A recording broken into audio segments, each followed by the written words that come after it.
Good evening, everyone. So, today I'm going to explain you regarding some tips and techniques in OET writing module.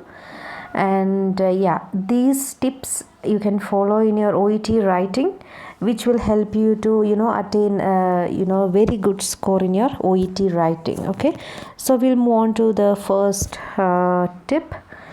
The first one is take the time to understand the situation and the requirements of the task. Okay, so whenever you read the writing task and the case note, make sure that you are going through the task and case note once or twice or thrice until and unless you understand the case note as a story, or until and unless you understand it clearly, please do not start writing. Okay, so what happens if you don't understand the writing task or case note? If you start, what happens is in your only 40 minutes you will get, and throughout that 40 minutes you will keep on erasing and rewriting, erasing, writing, so your time will go. So make sure that you are understanding the writing task and case note when you get 5 minutes preparation time, and please underline each and every relevant point, and make sure that you're utilizing that 5 minutes in a proper way. Okay, and until and unless you don't plan how to organize the letter or the case note, please do not start writing the letter. Okay, the next point is try to write between 180 to 200 words and avoid copying parts of the question or notes. Okay, so make sure that you are writing approximately 180 to 200 words. There are letters like short letters and long letters. When it comes to short letters, there will be only 140 or 130 words you may be able to write, and there are letters, lengthy letters, long letters, where it comes about 220 words. So make sure that you are not including irrelevant topics in short letters. For example, you will think that, see, my my word count is very less, it is only 130 words, so I have to add more. So what you will do is you will write every relevant points from the case note. Please don't do that mistake.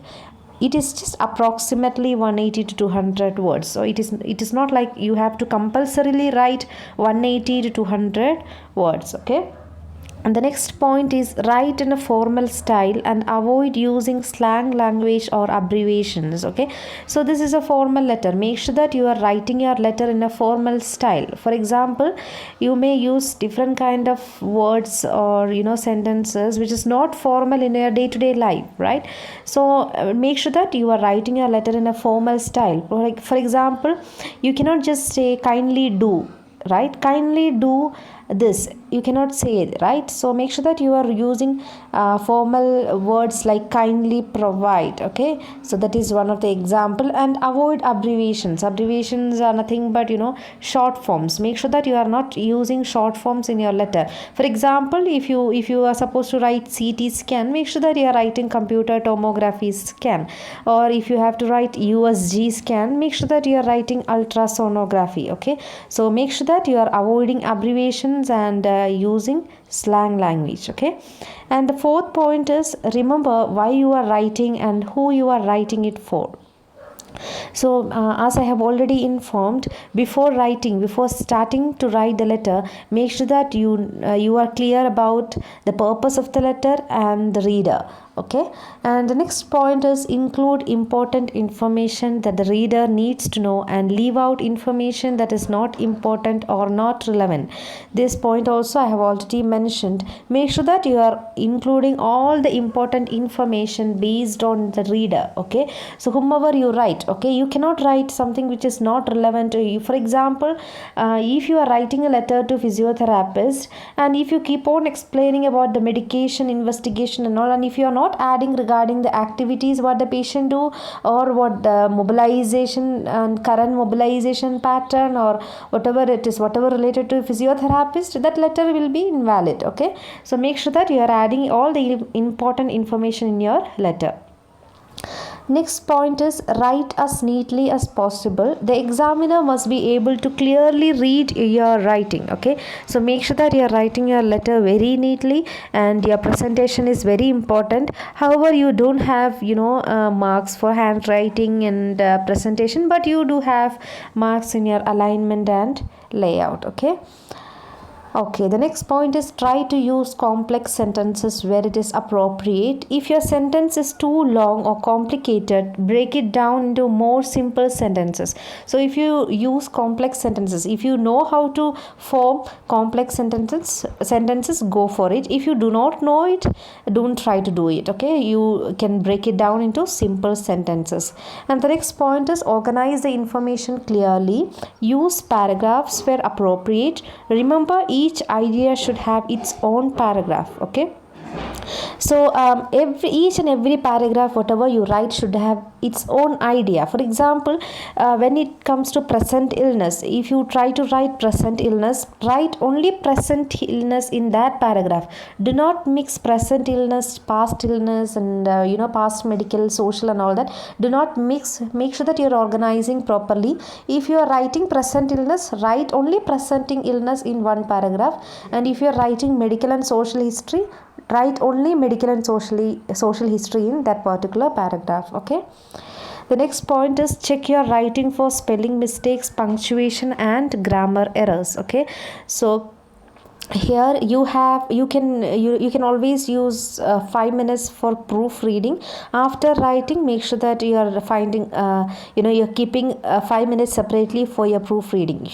When you proofread, what happens while you write, sometimes you may change the gender. Instead of he, you will write she, or you will have so many spelling mistakes. So make sure that you are proofreading before submitting your letter. Okay, the next point is do some practice test before you sit your exam. So follow these tips to prepare for the OET test, and with practice you will improve your result. Okay, so don't think that you know English and you are perfect in grammar and all that. This also assess your time management and skill. So make sure that you are practicing. At least you should, in case of writing, make sure that you are writing at least 10 letter before your exam. At least 10 letter you should write and get it corrected minimum. Okay, I'm telling about the one who is very good at English and the very good at grammar. The one who is below average or average students require more more classes. Okay, then before you begin writing, underline all the information and practice writing neatly. Okay, this point as I have already told you. Then the next point is give each idea its own paragraph. Each paragraph should be no longer than 4 or 5 lines. Okay, so whatever paragraph you write in your letter, make sure that it contains at least 4 lines. Okay, you cannot write 2 lines or 3 lines in one paragraph. Make sure that it is at least 4 to 5, and make sure that it is not longer than 6 lines. Okay, if you want to save space on your answer sheet, indent the beginning of the first line of each paragraph. Some students think that they have broken up their answer into paragraphs, but if the examiner can't see the beginning of each paragraph, you will lose marks for control of presentation features. Okay, make sure that you are leaving a line before each paragraph. Okay, the evaluator should know where you have started the paragraph. Okay, so make sure that you are organizing it appropriately. I always tell to my students to leave a line between each paragraph, so make sure that you are also following that. Okay, so these are some of the tips and techniques in OET letter writing. For more information, we have online classes also. You can do contact. If you want the contact details, you can comment below. Thank you all. Do support, subscribe my channel.